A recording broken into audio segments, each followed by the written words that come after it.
I'm going to be performing at an event coming up in about a month called Listen to Your Mother, and this is a piece that I wrote for that. It was some aspect of motherhood, and this is something that happened to me in October, and it was very timely. It kind of helped me process it to write it, and luckily it had to do with motherhood, so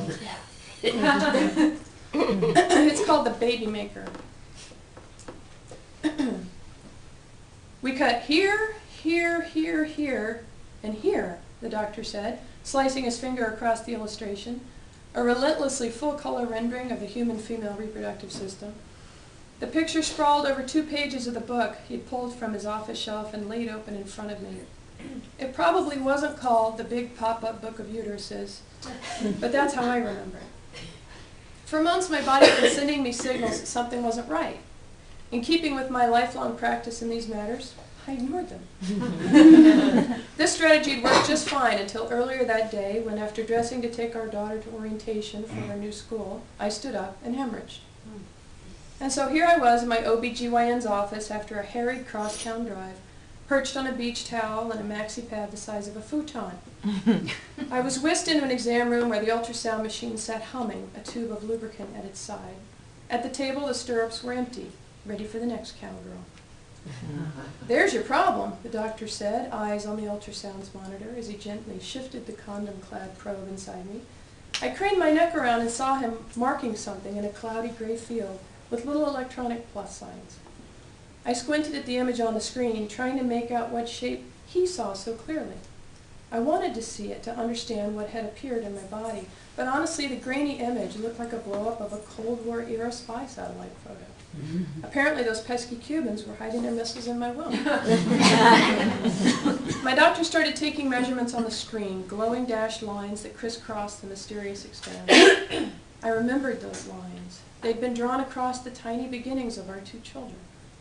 My husband and I had watched in wonder each time, holding hands and marveling at their heartbeats fluttering away in that gray-blue field of electrons. That had been over a decade ago. My uterus hadn't been on TV since. The only thing we take is the baby maker, the doctor said, tapping the illustration in the book. Everything else stays. The baby maker, I echoed and studied the picture. I tried to imagine the new me, leaner, meaner, uterus free, my ovaries flying around unfettered inside me like jump rope handles. But the hormones stayed the same, I asked. Yep, he said and shut the book. You still have all that, the mood swings, the irritability. Thank God, I thought. I wasn't ready to give that up. Driving home, I tried to process all that had happened in the past few hours. For the first time in my life, a part of my body was failing and would be removed, retired from service forever. I pictured my uterus as an aging veteran sitting in the corner booth at Denny's, wearing one of those little VFW hats and ordering from the senior menu. After decades of quiet service, it had been called up and done 2 tours. It had seen action at the front and performed heroically. At least it was heroic to the 4 of us. I felt a surge of tenderness for this little organ inside me that had given us so much, had literally created our family. I knew how fortunate I was to have conceived, to have had normal pregnancies.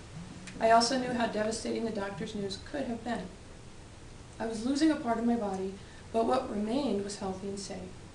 I had not received bad news that day, but rather further evidence of my lifelong good fortune. My cell phone rang as I drove down Wilshire Boulevard into the afternoon sun. "Are you all right?" my husband asked. "Yes." "How are you feeling?" My reply was simple and true. Grateful. Oh, wow.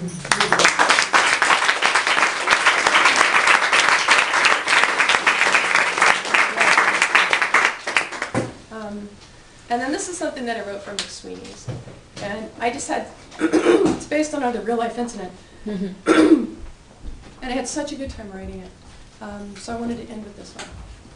It's called How to Put On a Sports Bra. Step 1.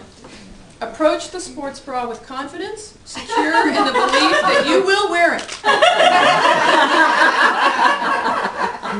Step 2, holding the sports bra open by its bottom edge, peer into it and locate the medium-sized opening at the center of the cavity. This is your target. Step 3, take a moment to ask yourself the following questions. A, Am I naked from the waist up? B, have I removed my glasses? If the answer to either is no, make the necessary adjustments and return to step 1. Step 4, snake your right arm through the right armhole as far as it will go. Repeat for left arm and left armhole. Step 5, assume power stance. Feet shoulder width apart and knees slightly bent.